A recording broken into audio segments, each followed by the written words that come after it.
안녕하세요, 브라질 손영수입니다. 오늘 제가 여러분에게 알려드리고 싶은 것은 브라질에 지금 와서 무엇을 할 수 있느냐, 그 내용을 좀 알려드리려고 합니다.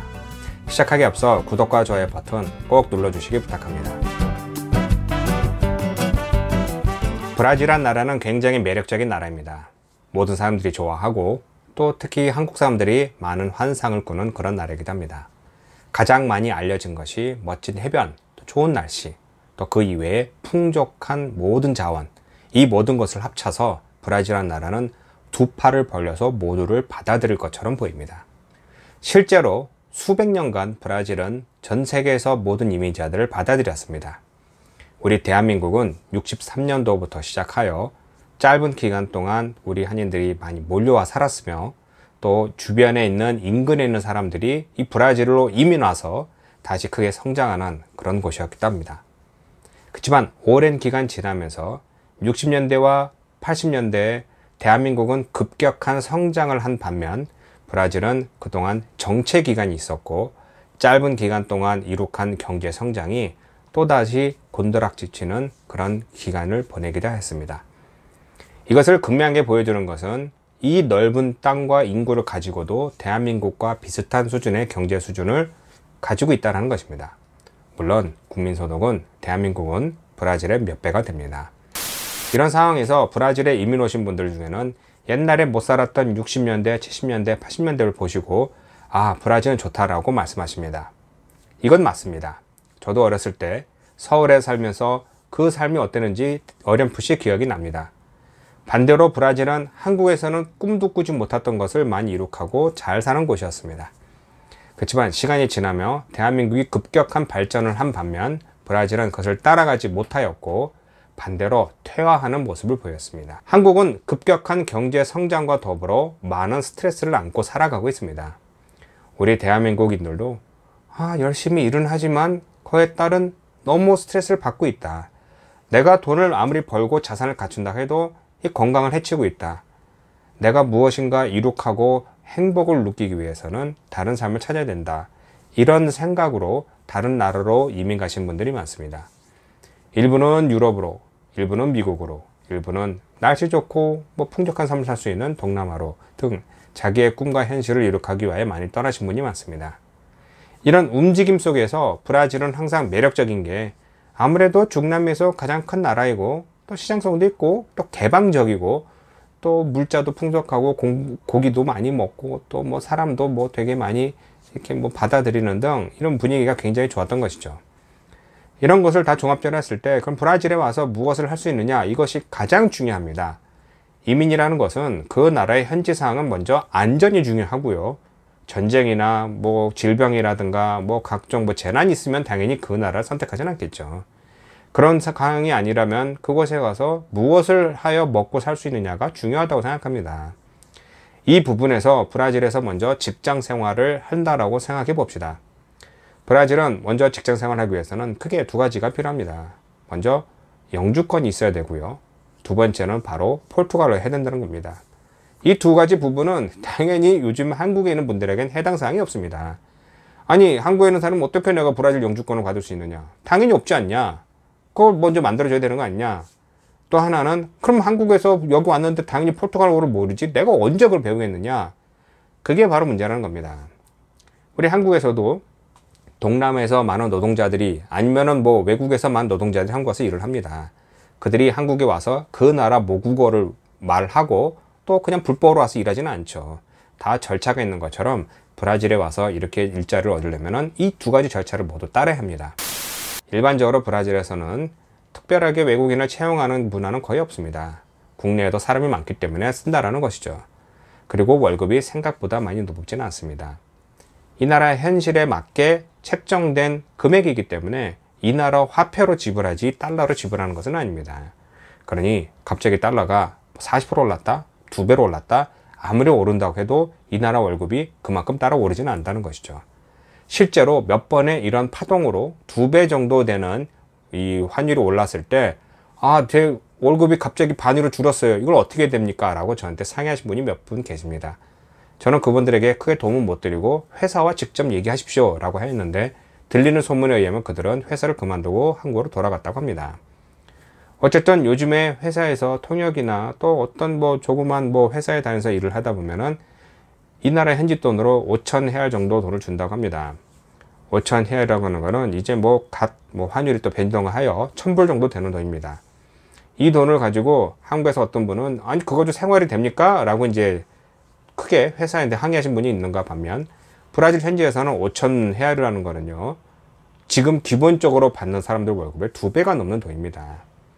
청소하는 사람, 한 달 동안에 뭐 문을 뭐 열어주는 문지기 하는 사람, 아니면 각종 뭐 도움을 주는, 그러니까 뭐 아주단치시아라오이라고 해서 그냥 자비를 같이 도와주는 사람들 보면은 모두 2천 헤알 정도 되는 월급도 받지 못합니다. 1,400 헤알, 1,500 헤알, 2천 헤알 정도밖에 안 되는 겁니다. 커피집에서 서빙하는 사람도 2천 헤알 받는 사람이 있기도 하지만 대부분 그렇게 받지는 못합니다. 월급이 적은 이유는 주는 사람 입장에서는 2천 헤알만 주는 게 아니라 각종 수당과 뭐 여러 가지 뭐 세금과 더하게 되면 2배가 되는 4천 헤알을 내기 때문에 굉장히 큰 부담감을 갖는 겁니다. 반대로 돈을 받는 입장에서는 이 돈 가지고는 생활이 안 된다라고 해서 문제가 생기는 것이죠. 그러면 적은 돈을 벌고 사는 사람은 어떻게 사느냐? 그들은 이런 시내에서 좋은 고급 아파트에 좋은 삶을 살 수 없고 시외곽 지역에서 안 좋은 조건에서 우리들이 먹고 사는 다른 종류의 음식과 상품을 쓰면서 사는 것입니다. 그냥 일반적으로 아는 그런 비누 그런 게 아니라 듣도 보도 못한 그런 상품들을 많이 쓴다라는 것이죠. 결국은 월급을 받아서 생활하기 위해서는 내가 먼저 조건을 맞춰야 되는데 그 조건을 맞추기 쉽지가 않고, 두 번째는 월급을 받는다고 해도 그거로 생활하기 어렵다는 것입니다. 자, 그러면 제가 무엇을 한가 만든다고 생각해 봅시다. 어떤 사업을 하든 간에 제조를 하기 위해서는 그것에 대한 모든 이제 조건을 충족하기 위해서 뭐 당연히 공장도 있어야 되고요. 아니면 공장에 들어 생산을 라인이 있어야 되고요. 그것을 감독하는 사람이 있어야 되고요. 부품을 소재를 사오든지 수입하든지 그것을 조달할 사람이 필요하고요. 이 모든 것을 다 아우를 사람이 필요하고요. 그것을 하기 위해서는 당연히 언어를 다 잘 해야 되는 사람이 있는 거죠. 그러니까 이렇게 하기 위해서는 내가 브라질 말을 현지하게 잘 하지 못할 경우는 현지인을 채용하든가 한인을 채용해야 됩니다. 근데 여기서 또 두 번째 문제가 생깁니다. 무엇이냐? 채용한 사람이 그 일을 잘 숙지하지 못할 경우, 모를 경우 일일이 하나씩 가르치면서 해야 되기 때문에 시간이 걸린다는 것입니다. 그 때문에 내가 무엇인가 브라질에서 어디 뭘 거점을 두고 만들어서 다른 나라에 보낸다? 이것은 쉽지가 않은 것입니다. 또한 국내에서 그것을 만들어서 팔린다고 해도 이게 어떤 문제가 있느냐면 아무리 노력을 해도 생산성이 제대로 나오지 않다는 것입니다. 이것도 제 오랜 경험으로 배운 것인데, 수십 년간 제가 가지고 있는 노하우를 브라질에 와서 기계를 들여와서 만든다고 해도 여러 가지 환경, 조건, 또 노동자의 숙련도, 또 하나는 뭐 재질 등 여러 가지 단계를 거치다 보면은 그 제품이 그대로 나오지 않은 경우가 굉장히 많습니다. 그럼 그 사람도 당황하고 왜 이렇게 안 되지? 시간은 가고 투자비는 올라가고, 그럼 나는 어떻게 되나? 이런 기로에 서게 되는 것이죠. 아니면 내가 물건을 갖다 놓고 판단해 봅시다. 나는 이 물건을 잘 알고, 아니면은 난 돈이 있으니 그것의 유통망을 하나 만들고 싶다 라고 했을 때 어떻게 시작하느냐? 어쨌든 뭐 거점 하나 필요하겠죠. 사무실도 내놓고 사람들을 만나보고 허가도 내고 물건을 들여오고 아니면 물건을 들고 나가서 팔고, 어쨌든 사업을 해야 되는데 이 모든 것이 다 생각보다 굉장히 많은 시간이 걸리는 겁니다. 뭐 누구나 아시겠지만 어떤 좋은 제품이건 서비스라건 그냥 누구 준다고 해서 아무나 쉽게 사서 또 그것을 구매해서 뭐 팔고 이렇게는 안 한다는 것이죠. 시간이 걸려서 이 사람이 파는 사람이 누군지, 또 이 제품이 무엇인지 이런 시간이 오래 걸리기 때문에 쉽게 해서 그냥 넘어가서 돈이 투자한 만큼의 나한테 돈이 돌아오기 위해서는 엄청난 시간이 걸린다는 것입니다. 결국 이런 것을 이어가기 위해서는, 제조나 상업이냐 하기 위해서는 오랜 시간과 돈이 들어가야 되는데, 그것을 외국에서 보신 분이 짧은 시간 동안 있으면서 해결할 수 있는 부분이 거의 없다는 겁니다. 그러면 자그마한 사업을 한다고 봅시다.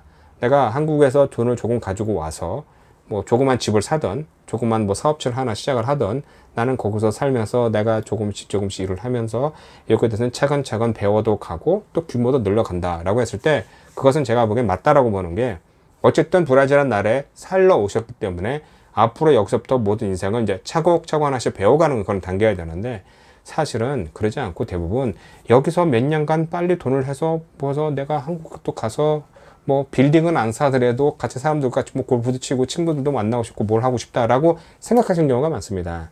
근데 결국은 그 현실적으로 그렇게 되지가 않다라는 것이죠. 먹거리 사업을 하기 위하여 식당을 만든다 하여도 그것을 만들기 위해서는 뭐든지 여러 가지 거쳐야 될 단계가 있는 것이죠. 식당 부지도 있어야 되죠. 식당 이름도 지어야 되죠. 등록해야 되죠. 직원을 뽑아야 되죠. 또 자재 도구를 또 사야 되죠. 이런 것을 다 준비하는 동안에 벌써 시간은 1년이라는 시간은 금방 지나가고요. 또 맛을 만든다고 해도 이게 내 입맛이 아니라 현지에 맞춰야 되기 때문에 그런 시간이 또 많이 또 걸리는 것입니다. 이런 단계를 계속 지나가다 보면은 어느 순간에 저는 이제 지쳐있게 될 마름이고요. 또 하나는 또 이렇게 하다 보면 내가 이걸 언제까지 계속 해야 되느냐? 당연히 그 안에는 뭐 노동부터 시작해서 또 여러 가지 뭐 각종 규제로 인하여서 벌금도 맞고 하는 등 뭐 이민 또 공부도 꽤나 해야 되는 그런 상황인 것입니다. 결국 얼마 전에도 제가 브라질의 월급에 대해서도 올렸더니 많은 분들이 비판하시는 게 말도 안 된다라고 하십니다. 월급이 그렇게 싸느냐?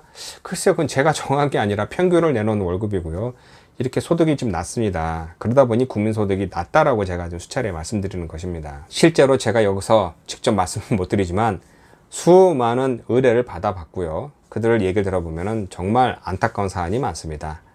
너무나 꿈만 갖고 시작하는 이민생활은 큰 코 다칠 수 있습니다. 그러니 꼭 조심하시고 브라질에서 무엇을 할 수 있는지 그것은 정말 답이 없습니다. 직접 오셔서 부딪히면서 알아보기 전에는 절대로 그것을 알아낼 수 없으니 이 점을 꼭 알아주시기 바랍니다. 오늘은 여기까지입니다. 다음에 또 좋은 소식으로 여러분에게 인사 올리겠습니다. 고맙습니다.